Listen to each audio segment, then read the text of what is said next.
하늘은행에 저축하기 3. 하늘나라의 프로젝트. 하나님으로부터 시작된 일을 말하겠다. 내 생각과 의지와 마음과 비전과 상관없이 하나님께서 부르셔서 명령하시는 것이 있다. 나는 정말 재정 강의를 하고 싶지 않았다. 내 부끄러운 옛 일들을 말하는 게 유쾌한 일이 아니기 때문이었다. 그런데 주께서 어느 날 새벽에 나를 깨우셔서 말씀하셨다. 개인과 가정과 기업과 한국교회의 주인을 바꾸어라. 한국교회의 부흥의 열쇠가 재정에 있다. 재물이 하나님을 예배하는 곳으로 모이게 하라. 처음에 나는 하나님께서 하신 말씀을 잘 알아듣지 못했다. 그런데 그 이후에도 재정 강의를 할 기회들이 계속 주어졌다. 남편에게도 이런 일이 있었다. 캐나다 토론토에 예수 제자 훈련학교 TTS를 마친 남편은 선교사가 꿈이었다. 그래서 그 이후 제주도에 있는 열방대학교에서 성경연구학교 SBS를 공부하여 준비하고 있었다. 그러던 어느 날 주께서 남편에게 비즈니스 속으로 들어가라. 인 더 비즈니스라고 하셨다. 그 속에 네이션 체인저를 일으키기 위한 준비하라고 하셨다. 남편은 선교사로 가기 위해 공부하며 준비했지만 하나님은 다른 계획을 가지고 계셨다. 직접 가는 선교사가 아니라 보내는 선교사로 사람을 일으키는 사역을 하라고 말씀하셨다. 남편은 주님의 말씀에 따라 비즈니스를 시작했다. 그것이 병원들을 컨설팅하는 주식회사 NC컴퍼니이다. 주님의 명령에 따라 회사를 세웠고 주님은 회사를 축복하기 위해 우리가 섬기는 병원들을 놀랍게 축복하셨다. 또한 지금은 네이션 체인저들을 일으키기 위해 나와 남편이 NCMN에서 사역하고 있다. 하나님의 명령은 내가 잘 아는 다른 한 분에게도 떨어졌다. 홍성건 목사님이다. 제주도 열방대학 책임자와 국제 YWCA임 동아시아 대표로 계실 때였다. 35년간이나 예수 전도단에서 섬기셨고 목사님은 당연히 그곳에서 사역을 마무리할 것으로 생각하셨다. 그런데 3년 전에 주의 얼굴을 구하며 그 앞에 머물 때 주께서 말씀하셨다. 너는 지금 있는 곳을 떠나 새로 NCMN을 시작하라. 온 열방에 네이션 체인저들을 일으키라. NC운동 네트워크를 시작하라. 이를 위해 1년간 준비한 후에 시작하라. 홍 목사님은 한 번도 생각해보지 않은 일이었기에 금식하며 다시 기도하셨고 그 음성에 순종하여 모든 것을 내려놓고 NCMN을 시작하셨다. 그것이 하나님으로부터 먼저 시작된 일이다. 하나님께서 우리에게 무엇을 하라고 말씀하시는지 주의 깊게 들어야 한다. 하늘나라 프로젝트라고 함은 사람에 의해서가 아니라 하나님의 명령에 의해 시작된 일을 말한다. 하나님 나라가 확장되고 하나님의 사람들이 세워지며 잃어버린 영혼들이 돌아오고 가난한 자를 구제하며 선교하는 일을 말한다. 선교자의 병원과 학교, 건축, 고아원, 설립과 아프리카 우물 파는 일 등이 여기에 속한다. 하나님은 우리의 재물을 여기에 투자하라고 하신다. 성경에서 말하는 하나님 나라의 프로젝트 중에 가장 으뜸되는 프로젝트가 교회 건축이다. 하나님의 명령으로 시작된 한 교회의 건축 프로젝트를 소개한다. 너희는 산에 올라가서 나무를 가져다가 성전을 건축하라. 그리하면 내가 그것으로 말미암아 기뻐하고 또 영광을 얻으리라. 여호와가 말하였느니라. 이때 이스라엘 백성들이 포로로 사로잡혀 갔다가 제1차 포로 귀환을 했을 때다. 예루살렘에 돌아와 보니 성전은 파괴되고 집도 다 무너지고 아주 황폐해진 상태였다. 하나님께서 그 백성들을 귀환시켜서 하나님의 나라를 건설하는 데 있어서 첫 번째로 무너진 성전을 다시 건축하라고 명령하셨다. 그런데 이스라엘 백성들은 상황적으로 아직 성전을 건축할 때가 아니라고 생각했다. 그러고는 자기들의 집을 먼저 짓기 시작했다. 하나님은 학계 선지자들을 통해 이들에게 말씀하셨다. 이 백성이 말하기를 여호와의 전을 건축할 시기가 이르지 아니하였다 하느니라. 이 성전이 황폐하였거늘 너희가 이때에 판백한 집에 거주하는 것이 옳으냐? 너희는 너희의 행위를 살필지니라. 하나님은 이스라엘 백성들의 행위의 우선순위가 바뀌었다고 말씀하셨다. 이 백성들이 자기 집은 먼저 짓고 하나님의 성전은 지으려고 하지 않는 행동을 보셨다. 하나님께서 이들에게 말씀하셨다. 너희가 많이 뿌릴지라도 수확이 적으며 먹을지라도 배부르지 못하며 마실지라도 흡족하지 못하며 입어도 따뜻하지 못하며 이 일꾼들의 싹을 받아도 그것을 구멍 뚫어진 잔대에 넣음이 되느니라. 만군의 여호와가 말하노니 너희는 자기 행위를 살필지니라. 우리가 앞에서 보았던 속부 결과다. 내가 내게 부여하고 하나님께 부여하지 못한 자가 속부다. 이렇듯 하나님께 인색한 것은 속부 결과와 같은 결과를 얻게 된다. 이처럼 우리는 하나님으로부터 시작된 하늘나라 프로젝트에 인색할 때가 많다.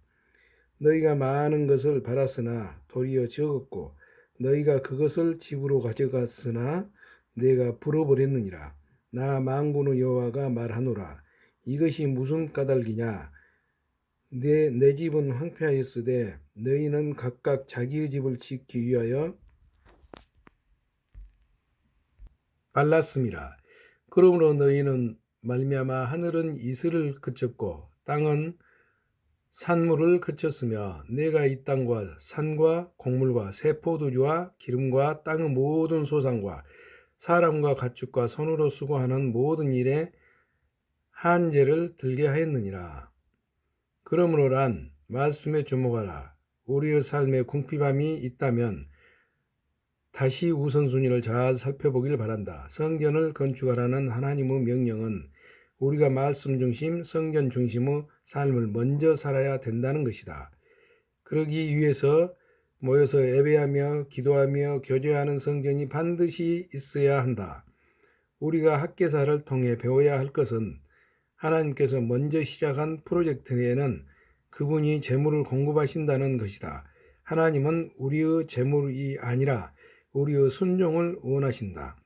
만군의 여호와가 이같이 말하노라. 조금 있으면 내가 하늘과 땅과 바다와 육지를 진동시킬 것이요 또한 모든 나라를 진동시킬 것이며 모든 나라의 보배가 이르리니 내가 이 성전의 영광이 충만하게 하리라. 만군의 여호와의 말이니라. 은도 내 것이요 금도 내 것이니라. 만군의 여호와의 말이니라. 하나님께서는 성전을 짓는데 하늘과 땅과 바다와 육지를 진동시켜 모든 나라의 보배를 내겠다고 하신다. 은도 금도 하나님의 것이라. 고 말씀하신다. 우리가 조심해야 할 것은 돈이 있다 없다로 하나님의 프로젝트를 한다 못한다라고 말하는 것이다. 하나님께 명령하시고 시작하신 프로젝트에는 그분이 반드시 재물을 공급하신다. 우리는 이를 믿고 순종을 배워야 한다. 곡식 종자가 아직도 창고에 있느냐? 포도나무, 무화과나무, 석류나무, 갈람나무에 열매가 맺지 못하였느니라. 그러나 오늘부터는 내가 너희에게 복을 주리라. 오늘 회개하고 돌이켜 성전을 지키로 결정한 날이다. 오늘부터는 내가 너희에게 복을 주리라. 하나님께서 시작한 하늘나라 프로젝트는 확실한 투자처다.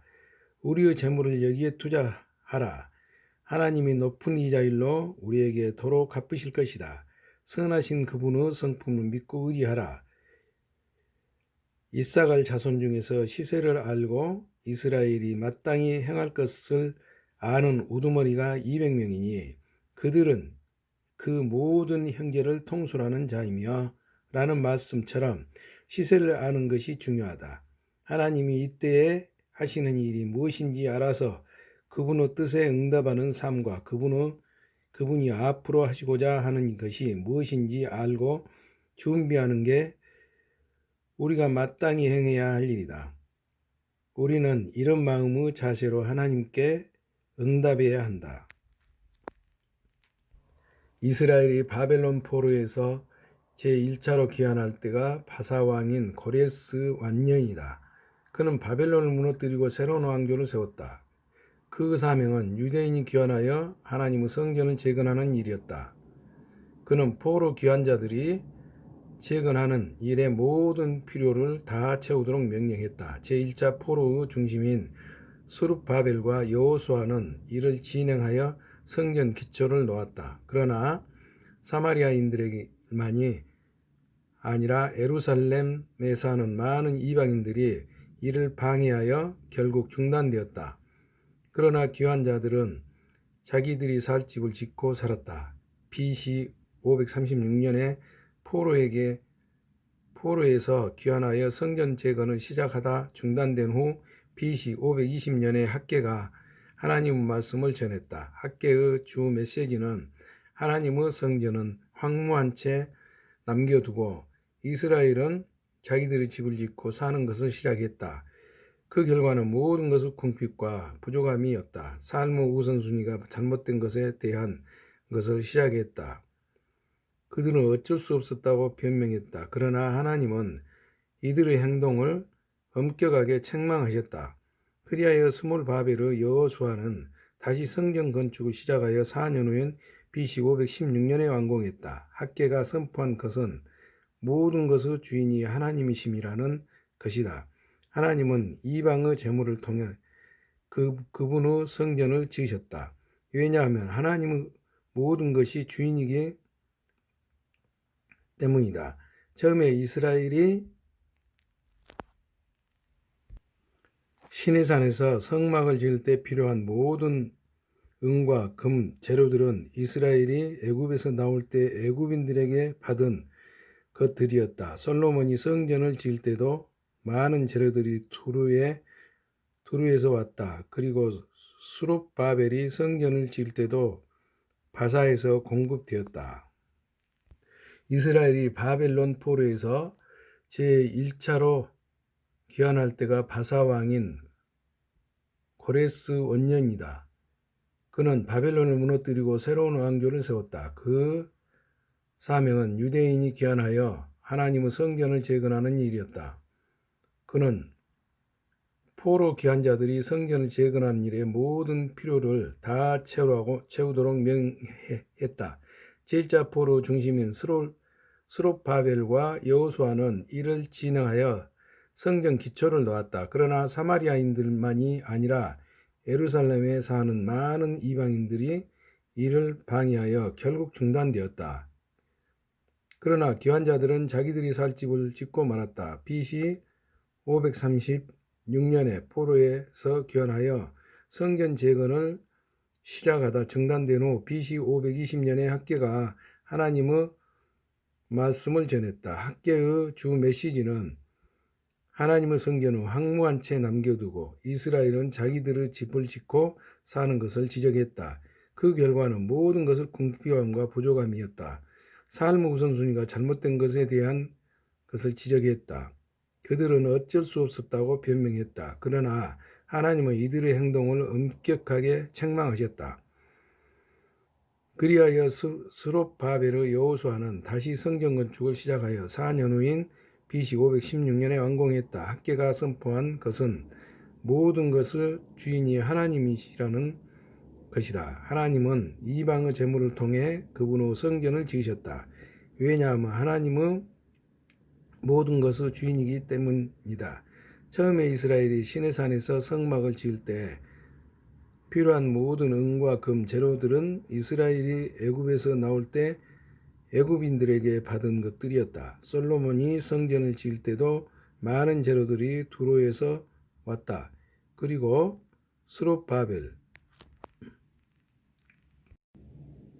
스룹바벨이 성전을 지을 때도 바사에서 공급되었다.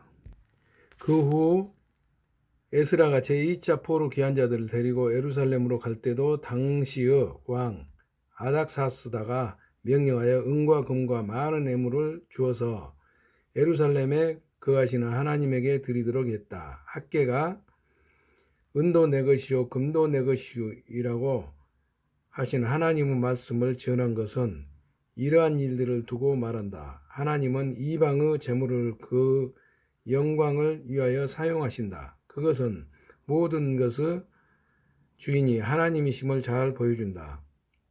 또한 이사야서 60장에서 4절부터 9절도 이를 말씀하신다. 하나님은 재정적으로 우리를 축복할 수도 안 할 수도 있다. 그것은 하나님의 주권이시다. 그러나 하나님의 일반적인 원칙을 무시하지 않아야 한다. 하나님은 축복하시는 분이다. 열왕기상에서 하나님의 뜻을 따라 행하는 왕들의 공통적인 특징은 하나님의 축복이었다. 솔로몬, 아사, 여호사밧, 히스기야 등이 그 예이다. 다윗도 이것을 언급했다. 그 외에도 이에 대해 성경의 많은 부분에서 말씀하고 있다. 번영신학과 기복신앙이란 자기가 필요만을 위해 복을 구하고 나누어 줄 줄 모르는 것을 말한다. 그러나 하나님은 언제나 먼저 그분의 백성에게 복을 주시고 그들의 열방에 복을 주는 복의 근원으로 삼으셨다. 이것은 성경 전체에 나타난 하나님 나라의 원칙이다. 기복신앙은 속부와 속빈의 삶의 전형적인 모습이다. 하나님은 먼저 우리를 축복하시고 우리를 통해 모든 민족이 복을 받게 하신다. 시편 67편이 그 대표적인 예이다. 하나님은 우리에게 모든 것을 후히 주시고 누리게 하신다. 그러나 또한 선을 행하고 선한 사업을 많이 하고 나눠 주기를 좋아하며 너그러운 자가 되기를 원하신다. 이것이 하나님이 그분의 백성들의 재물을 축복하시는 이유이다. 고린도후서 8에서 9장은 이러한 하나님의 원칙을 잘 보여주고 있다. 에스라서는 바벨론 1차 포로 기한을 기록했다. 그 후 80년이 지나서 에스라의 주도하에 제2차 기한이 이루어진다. 에스라서는 이 두 다른 기간을 기록하면서 우리에게 하나님이 하시는 일, 그분의 백성들이 마땅히 해야 하는 일을 기록하고 있다. 학개서와 에스라서 그리고 느헤미야서의 이해는 이런 면에서 이루어져야 한다. 학개서는 하나님 중심의 삶, 에스라서는 말씀 중심의 삶, 느헤미야는 세상에 영향을 주는 삶을 강조한다. 또한 이러한 삶을 사는데 재물을 어떻게 다루어야 하는지 말씀한다. 우리는 이 책을 통해 이 시대를 사는 우리가 어떻게 하나님께 응답해야 하는지를 이해할 수 있다. 홍성건 만문의 전락해의 마귀는 하나님을 거역하여 땅에 떨어진 이후 끊임없이 전략회의를 했다. 그는 참모들과 함께 오직 한 가지 일에 집중했다. 나는 이 땅의 개인, 가정, 도시, 지역, 나라 전체를 내 손에 넣어 통제하기를 원한다. 우리의 운명은 이미 결정되었다. 곧 끝낼 것이다. 그러나 어떻게 해서라도 그 시간을 연장해야 한다. 좋은 전략을 내놓아라. 좋은 아이디어가 없느냐? 그들이 처음에 내놓은 아이디어는 기가 막히게 먹혔다. 그것은 이르시되 우리의 형상을 따라 우리의 모양대로 우리가 사람을 만들고 그들로 바다의 물고기와 하늘의 새와 가축과 온 땅과 땅에 기는 모든 것을 다스리게 하자 하시고 하나님이 그들에게 복을 주시면 하나님이 그들에게 이르시되 모든 생물을 다스리라 하시니라. 하나님의 형상대로 지으심을 받은 사람이 하나님을 대신해서 온 땅을 다스린다는 것은 하나님의 통치가 이 땅에 통하게 하라는 뜻이다. 하나님의 음성을 듣고 그분의 뜻대로 온 땅을 다스리라는 것이다. 하나님의 뜻이 온 땅으로 흘러가도록 하며 온 땅을 하나님 나라로 확장해 가라는 것이다. 온 땅을 하나님을 예배하는 땅으로 회복시키라는 것이다. 그 땅에 사는 하나님이 하나님을 예배할 때 그 땅이 하나님을 예배하는 것이다. 하나님은 그것을 위해 우리를 축복하신다. 하나님께서 아담에게 약속하신 유업을 그대로 이어가기 위해 한 사람을 택하신다. 바로 아브라함이다. 아브라함의 생애에서 가장 빨리 이루어진 축복이 재물이었다. 그는 온 땅에 하나님의 사랑을 펼쳐야 했고 하나님 나라를 확장하기 위해서 그분의 땅을 구입해야 했다. 사라가 죽었을 때 땅의 사람들이 막벨라 고를 공짜로 주고자 했으나 아브라함은 이를 거절하고 정당한 돈을 지불하고 그 땅을 샀다. 왜 그랬을까? 그 땅은 그 땅이었기 때문이다. 하나님께서 그 땅을 주시겠다고 하셨기 때문에 그것을 믿고 땅을 구입했다. 사람이 죽으면 고향에다 무덤을 만드는 게 정상이다. 그러나 아브라함은 자신은 하나님이 주시겠다고 한 땅, 지금은 비록 다른 민족들이 살고 있고 자신의 소유인 땅이 한 평도 없지만 그 땅이 자기 땅이 될 것으로 확신했다. 그래서 그 땅에 사라를 묻었고 나중에 아브라함과 이삭과 야곱도 그 땅에 묻히게 된다. 아브라함 패밀리는 명령을 받았다. 하나님 나라를 세우고 땅의 모든 족속을 축복하라. 그래서 이 패밀리에게는 재물이 많이 필요했다. 이에 아브라함이 여호와의 말씀을 따라갔고 롯도 그와 함께 갔으며 아브라함이 말씀에 따라 갔다는 것은 믿음으로 살기로 작정했다는 것이다. 이때 조카 롯이 함께 갔다. 갈대아 우르에서 떠날 때는 아마 큰 재산 없이 짐을 꾸려서 떠났을 것이다. 그런데 이들이 가나안 땅으로 가는 도중에 하란에서 얼마 동안 머물렀다. 그동안 그들은 어느 정도 재산을 모았다. 이들이 가나안 땅에 도착해서 사는 동안 하나님은 말씀을 따라 믿음으로 살기로 결정한 아브라함과 롯을 엄청나게 축복하셨다. 아브라함의 일행 롯도 양과 소와 장막이 있으므로 그 땅이 그들이 동거하기에 넉넉하지 못하였으니 이는 그들의 소유가 많아서 동거할 수 없음이니라. 서로 재산이 많아져서 아브라함과 롯이 헤어지기로 결정했다. 아브라함이 롯에게 네 앞에 온 땅이 있지 아니하냐? 나를 떠나가라.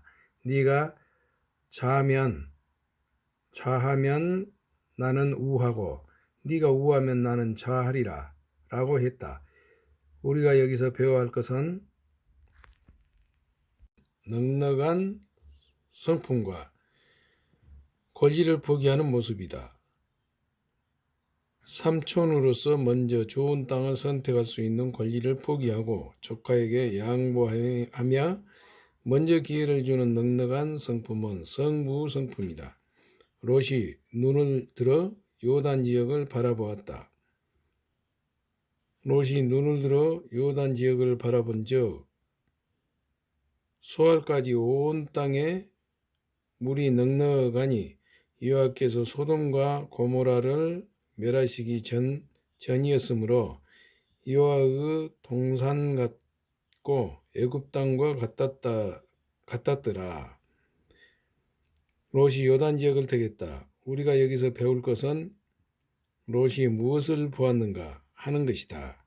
하나님의 눈에는 소돔과 고모라가 죄가 가득한 땅이지만 롯의 눈에는 물이 넉넉한 아름다운 땅으로 보였다. 그 땅을 바라보는 그 시선과 하나님의 시선은 달랐다. 우리는 어떤 시선을 선택해야 하는가? 롯이 아브라함을 떠났을 때 하나님께서 아브라함에게 나타나신다. 롯이 아브라함을 떠난 후에 여호와께서 아브라함에게 이르시되 너는 눈을 들어 너 있는 곳에서 북쪽과 남쪽 그리고 동쪽과 서쪽을 바라보라. 보이는 땅을 내가 너와 네 자손에게 주리니 영원히 이르리라. 내가 네 자손이 땅의 티끌 같게 하리니 사람이 땅의 티끌을 능히 셀 수 있을진데 네 자손도 세리라. 너는 일어나 그 땅을 종과 행으로 두루 다녀보라. 내가 그것을 내게 주리라. 하나님께서 아브라함에게 엄청난 축복을 약속하셨다. 동서남북을 바라보는 만큼 땅을 주시며 또 종과 행으로 다니는 만큼 주시겠다고 약속하셨다. 그런데 왜 하나님은 이 약속을 롯이 아브라함을 떠난 후에 하셨을까? 우리가 무엇을 선택하고 결정하는데 당장 눈에 보이는 것으로 먹음직한, 보암직한, 탐스러운 것을 택하는 롯의 시선을 가질 것인가? 하나님의 시선으로 결정할 것인가? 우리에게 롯의 시선이 남아있다면 하나님은 우리를 축복하기 위해 기다리실 것이다. 세상적인 가치관으로 결정하는 모든 요소들이 롯의 시선이다. 하나님을 의지하지 않고 나를 신뢰하는 것들, 내 생각과 경험과 지혜와 능력을 의지하는 것이 롯의 요소이다. 게으름이나 약속 시간을 지키지 않는 것 등도 롯의 요소일 수 있다. 우리에게 있는 이런 요소들을 제거할 때 아브라함을 찾아오신 그 하나님께서 우리를 찾아오실 것이다. 롯이 아브라함을 떠난 것처럼 우리에게 있는 롯의 요소를 떠나보내라. 내 안에 있는 롯의 요소를 제거하는 방법은 보이지 않는 세계에 계신 하나님을 바라보는 것이다. 겸손하신 예수님을 볼 때 우리 안에 있는 교만한 롯의 요소들을 제거할 수 있다. 하나님의 말씀을 통해 그분의 음성을 듣고 믿음으로 살 때 우리 안에 있는 롯의 요소가 제거된다. 하나님의 재물은 약속을 통해 아브라함의 후손에게로 흘러간다. 누가 아브라함의 후손인가? 앞에서 성품훈련 2에서 온유한 자를 살펴봤는데 그때 누가 이 계보에서 탈락하고 이어가는지를 설명했다. 오늘도 하나님의 약속은 아브라함 패밀리를 축복하시고 그들을 통해 온 땅을 주시며 하나님의 나라를 확장해 가신다. 너희가 그리스도의 것이면 곧 아브라함의 자손이요 약속대로 유업을 이을지니라. 아브라함의 자손이 하나님의 약속대로 유업을 이을 자라고 말씀하신다. 그리스도가 나의 구주입니다. 라고 고백한다면 곧 아브라함의 자손 아들이라.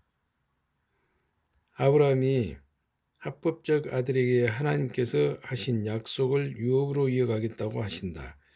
누가 아브라함의 합법적 아들입니까? 하나님은 누구를 축복하신 걸까? 믿음으로 말미암은 자들은 아브라함의 자손 아들인 줄 알지어다. 그러므로 믿음으로 말미암은 자는 믿음이 있는 아브라함과 함께 복을 받느니라. 하나님의 약속을 믿음으로 취하는 자가 아브라함의 아들이고 그 유업을 받아서 그 축복을 이어갈 자라고 하신다. 참으로 놀라운 말씀이다. 나는 이 말씀 앞에 무릎을 꿇었고 내 믿음을 결부시켰다. 아버지, 오늘 제가 믿음으로 이 말씀을 받습니다. 저를 축복하소서. 제가 아브라함의 유업을 이어가겠습니다. 온 땅에 하나님 나라를 확장할 것이며 온 땅이 하나님을 예배하는 땅으로 회복하는데 제 모든 것을 드리겠습니다. 아버지, 오늘 축복하셔서 저를 아브라함의 후손으로 인정하심을 감사합니다. 나는 성부 부르심에 적극적으로 응답하는 시간을 가졌다. 하나님께서는 지금도 동일하게 이 말씀으로 성부를 부르신다. 성부 부르심에 누가 응답하겠는가? 넉넉한 성품과 권리를 포기하는 모습이다. 삼촌으로서 먼저 좋은 땅을 선택할 수 있는 권리를 포기하고 조카에게 양보하며 먼저 기회를 주는 넉넉한 성품은 성부 성품이다. 롯이 눈을 들어 요단 지역을 바라보았다. 롯이 눈을 들어 요단 지역을 바라본 즉 소알까지 온 땅에 물이 넉넉하니 여호와께서 소돔과 고모라를 멸하시기 전이었으므로 여호와의 동산 같고 애굽 땅과 같았더라. 롯이 요단 지역을 택했다. 우리가 여기서 배울 것은 롯이 무엇을 보았는가 하는 것이다. 하나님의 눈에는 소돔과 고모라가 죄가 가득한 땅이지만 롯의 눈에는 물이 넉넉한 아름다운 땅으로 보였다. 그 땅을 바라보는 그 시선과 하나님의 시선은 달랐다. 우리는 어떤 시선을 선택해야 하는가? 롯이 아브라함을 떠났을 때 하나님께서 아브라함에게 나타나신다. 롯이 아브라함을 떠난 후에 여호와께서 아브라함에게 이르시되 너는 눈을 들어 너 있는 곳에서 북쪽과 남쪽 그리고 동쪽과 서쪽을 바라보라. 보이는 땅을 내가 너와 네 자손에게 주리니 영원히 이르리라. 내가 네 자손이 땅의 티끌 같게 하리니 사람이 땅의 티끌을 능히 셀 수 있을진데 네 자손도 세리라. 너는 일어나 그 땅을 종과 행으로 두루 다녀보라. 내가 그것을 내게 주리라. 하나님께서 아브라함에게 엄청난 축복을 약속하셨다. 동서남북을 바라보는 만큼 땅을 주시며 또 종과 행으로 다니는 만큼 주시겠다고 약속하셨다. 그런데 왜 하나님은 이 약속을 롯이 아브라함을 떠난 후에 하셨을까? 우리가 무엇을 선택하고 결정하는데 당장 눈에 보이는 것으로 먹음직한, 보암직한, 탐스러운 것을 택하는 롯의 시선을 가질 것인가? 하나님의 시선으로 결정할 것인가? 우리에게 롯의 시선이 남아있다면 하나님은 우리를 축복하기 위해 기다리실 것이다. 세상적인 가치관으로 결정하는 모든 요소들이 롯의 시선이다. 하나님을 의지하지 않고 나를 신뢰하는 것들, 내 생각과 경험과 지혜와 능력을 의지하는 것이 롯의 요소이다. 게으름이나 약속 시간을 지키지 않는 것 등도 롯의 요소일 수 있다. 우리에게 있는 이런 요소들을 제거할 때 아브라함을 찾아오신 그 하나님께서 우리를 찾아오실 것이다. 롯이 아브라함을 떠난 것처럼 우리에게 있는 롯의 요소를 떠나보내라. 내 안에 있는 롯의 요소를 제거하는 방법은 보이지 않는 세계에 계신 하나님을 바라보는 것이다. 겸손하신 예수님을 볼 때 우리 안에 있는 교만한 롯의 요소들을 제거할 수 있다. 하나님의 말씀을 통해 그분의 음성을 듣고 믿음으로 살 때 우리 안에 있는 롯의 요소가 제거된다. 하나님의 재물은 약속을 통해 아브라함의 후손에게로 흘러간다. 누가 아브라함의 후손인가? 앞에서 성품훈련 2에서 온유한 자를 살펴봤는데 그때 누가 이 계보에서 탈락하고 이어가는지를 설명했다. 오늘도 하나님의 약속은 아브라함 패밀리를 축복하시고 그들을 통해 온 땅을 주시며 하나님의 나라를 확장해 가신다. 너희가 그리스도이시면 곧 아브라함의 자손이요 약속대로 유업을 이을지니라. 아브라함의 자손이 하나님의 약속대로 유업을 이을 자라고 말씀하신다. 그리스도가 나의 구주입니다. 라고 고백한다면 곧 아브라함의 자손 아들이라. 아브라함이 합법적 아들에게 하나님께서 하신 약속을 유업으로 이어가겠다고 하신다. 누가 아브라함의 합법적 아들입니까? 하나님은 누구를 축복하시는 걸까? 믿음으로 말미암은 자들은 아브라함의 자손 아들인 줄 알지어다. 그러므로 믿음으로 말미암은 자는 믿음이 있는 아브라함과 함께 복을 받느니라. 하나님의 약속을 믿음으로 취하는 자가 아브라함의 아들이고 그 유업을 받아서 그 축복을 이어갈 자라고 하신다. 참으로 놀라운 말씀이다. 나는 이 말씀 앞에 무릎을 꿇었고 내 믿음을 결부시켰다. 아버지, 오늘 제가 믿음으로 이 말씀을 받습니다. 저를 축복하소서. 제가 아브라함의 유업을 이어가겠습니다. 온 땅에 하나님 나라를 확장할 것이며 온 땅이 하나님을 예배하는 땅으로 회복하는데 제 모든 것을 드리겠습니다. 아버지, 오늘 축복하셔서 저를 아브라함의 후손으로 인정하심을 감사합니다. 나는 성부 부르심에 적극적으로 응답하는 시간을 가졌다. 하나님께서는 지금도 동일하게 이 말씀으로 성부를 부르신다. 성부 부르심에 누가 응답하겠는가?